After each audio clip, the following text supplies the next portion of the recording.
kgwedi ya Mopitlwe, kgotlatshekelo-kgolo e ntshitse taelo ya gore masepala wa selegae wa Kgetleng Rivier o neele Sakeliga ditokomane tsa yone tsa matlole go ya ka molao wa Promotion of Access to Information.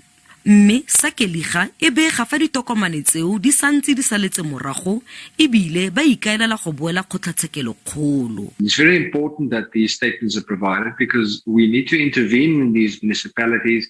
The businesses, the whole economy of the town is suffering, and then the whole community, of course. Masepala ono ke nngwe ya di masepala di le tharo mo profenseng tse di isitsweng ka kgotlatshekelo ke Sakeliga gore di bewe ka fa tlase ga tsamaiso ya puso ya profense.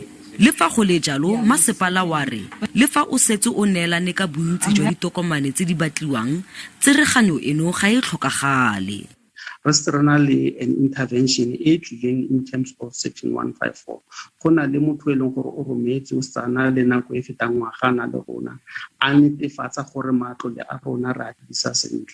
Le fa go le jalo, moitsanape wa dipuso selegae mo Northwest University ga a dumalane le ntlha eno. Once the issue of administration kicks in, sadly it opens the door, and the back door for that matter, for more scrutiny.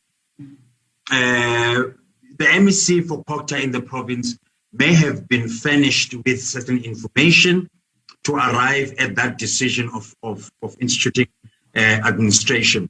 Go santse go tla bonagala fa dikgwetlo tsa semolao tse di lebaneng masepala di tla fela go netefatsa fa ditirelo di fitlhelela baagi. Sentle English, SABC News, Koster.